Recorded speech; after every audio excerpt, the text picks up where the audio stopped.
Scouting is one of the most important and most difficult tasks to perform in Starcraft 2.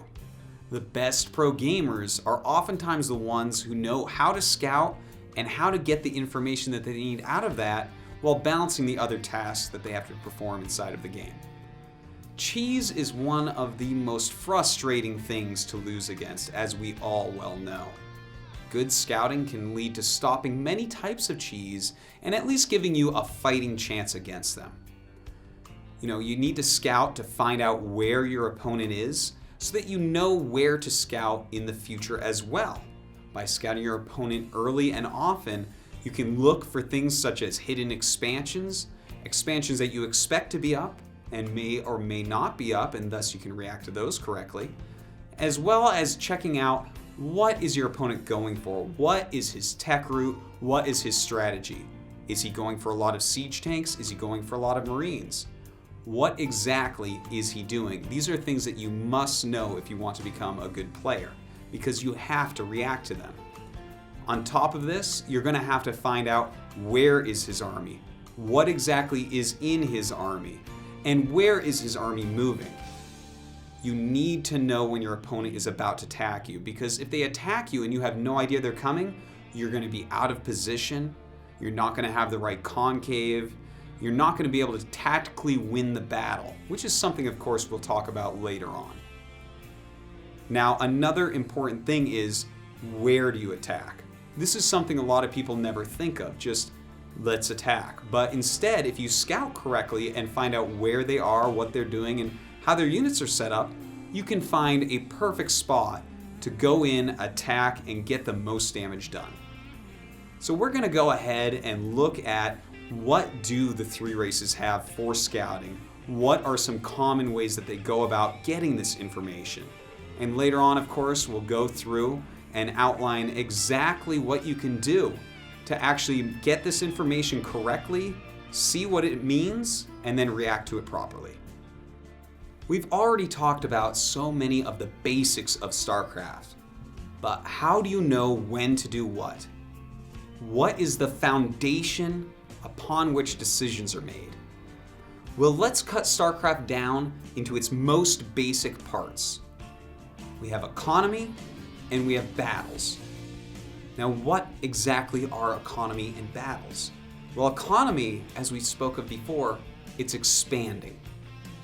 Battles, it's very simple. It's attacking and it's defending. So how do I know what to do? Well, this is how you look at it. Each one of these can go in a circle. When someone is expanding, you attack them. When someone is attacking you, you defend. When someone is defending, you expand. These three are strong against each other, generally speaking. Let's go into exactly why. If you're going in for an attack and your opponent is defending, then he has a good defense set up. He may have additional defensive structures such as photon cannons or spine crawlers or bunkers, none of which can attack you, but can stop your attack.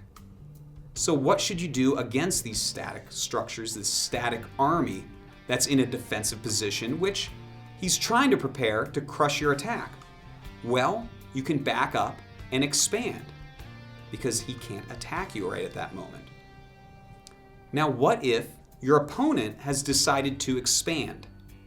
Well, if he's expanding, then he's just spent a lot extra on extra SCVs, probes, and drones to send to this expansion. He's spent extra on the command center or nexus or hatchery at this expansion. So therefore, you should have more units than your opponent. Now, if you have more units than your opponent, then you should attack them at this time. Now, what if your opponent has decided to attack you? Well, you're going to want, of course, to defend. Maybe you'll have some extra defensive structures. Maybe you'll utilize concaves. Maybe you'll just sit there and get into the right position so that when he sees that attacking into you, he will not be able to kill you. This is the foundation upon which all decisions are made in Starcraft 2. We've discussed the economy already and why it's so important to have a big income, to collect a lot of minerals and gas. Well, while it's very important to have a big income, if it's just sitting there as numbers in the top right of your screen, then it's not doing you any good whatsoever. So let me give an example. Let's say that you have 1 barracks and your opponent has 4 barracks. Well, you'll be producing 1 marine at a time while he produces 4, of course. Now what if you attack each other after a little bit? You might attack with 4 marines while he attacks with 16. Of course the 16 marines are going to kill the 4 marines and then likely kill you. Well, later on we're going to go ahead and show you exactly the number of production facilities you're going to need at various points in the game. Just know this to start. It is better to have too many production facilities than not enough. You have to spend that money if you want to win at StarCraft.